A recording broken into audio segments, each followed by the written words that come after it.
सवाल है क्या एमडी कैट में हर टॉपिक की इक्वल इंपॉर्टेंस है? हर टॉपिक की इक्वल इंपॉर्टेंस है? बड़ा ट्रिकी सवाल है। अच्छा, इसमें मैं अपना पॉइंट ऑफ व्यू देता हूँ और जाहिर सी बात है हर सब्जेक्ट के लिहाज से टीचर एक अपना पॉइंट ऑफ व्यू जरूर इस पे देगा। मेरे नजदीक इस सवाल को हम दो तरह से इंपॉर्टेंस को बाइफरकेट कर सकते हैं। पहला कि इंपॉर्टेंस अगर आप ये समझ रहे हो कि जो हर टॉपिक है उसमें से पूछे जाने वाले एमसीक्यूज क्या हैं, तो इसका जवाब है वेरी करता है। ठीक है, वेरिएबल से मुराद ये है कि अगर बायोलॉजी की बात करूं तो किंगडम एनिमेलिया बहुत बड़ा चैप्टर लगता है। बच्चे को लगता है सर जी मारे गए लुटे गए, सर मुझे मछलियां याद नहीं होती, मेरे से परिंदे जो है वो ऊपर से उड़ जाते हैं, सर डायनासोर का मेरे साथ क्या ताल्लुक, सर देखें सर मुझे क्या याद करवा रहे हैं।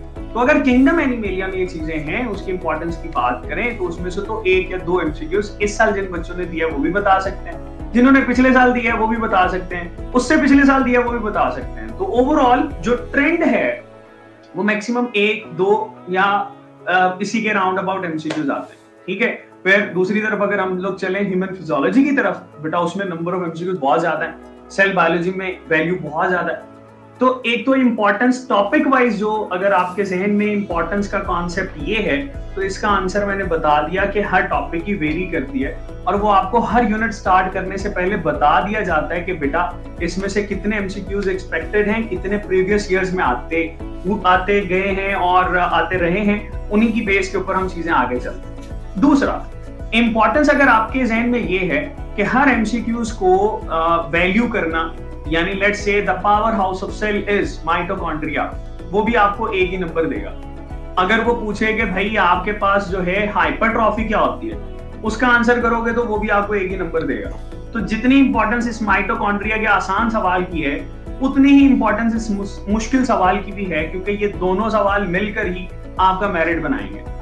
तो importance in my point of view दो तरह से हम बाइफरकेट कर सकते हैं, और वेटेज के लिहाज से और फिर इसमें वैल्यू के लिहाज से, दोनों आई थिंक मैंने इसमें अपना पॉइंट ऑफ व्यू बता दिया। टॉपिक कह लें, कोई भी टॉपिक छोटा बड़ा जैसा भी डिफिकल्टी लेवल कैसा भी हो सकता है, इसको मैं एक छोटी सी मिसाल से समझाता हूँ। 50 बंदे खड़े कर लें और बंदूक हाथ में पकड़ लें, गोली एक है जो चलनी है, और आप कहेंगे कि जी मैं गोली चलाऊंगा और वो किसी को भी लग सकती है, तो आपको क्या लगता है आगे वाले भागेंगे या सारे भागेंगे? गोली तो एक है, लेकिन सबको डाउट होगा कि जी ये गोली इस पर मेरा ही नाम लिखा हुआ है, ये मेरी तरफ ही आएगी, वो जान बचाने के लिए वैसे ही भागेगा जैसे आगे वाला।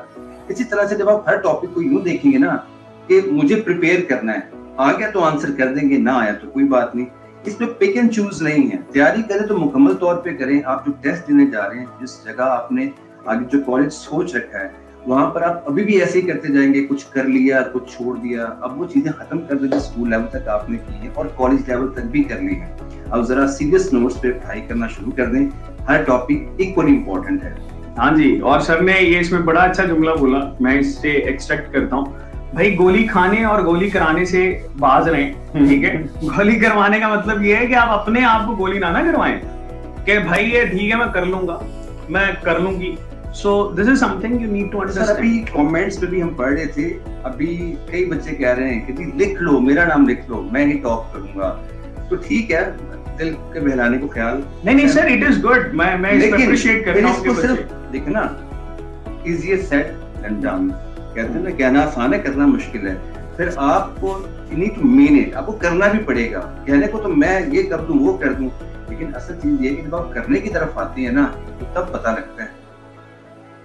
गहरी तपस्या चाहिए। और इसमें मैं ऐड करूंगा कि ये एफएससी नहीं है जिसमें एक मार्किंग स्कीम होती है, आप जो है सिलेक्टिव टॉपिक्स कर लेते हो, आप किसी एक यूनिट को स्किप कर लोगे तो आपके मैक्सिमम मार्क्स आ जाएंगे। यहाँ तो आप जो है पॉइंट्स में जो है आप जो है वो एक दूसरे के साथ compete कर रहे होते हैं। तो यहाँ पर हर टॉपिक की ही इंपॉर्टेंस है और हर टॉपिक को ही आप इन चैलेंजेस को अगर आप लोगों ने अपॉर्चुनिटी में कन्वर्ट करना है तो ये राइट टाइम है डिसीजन लेने का।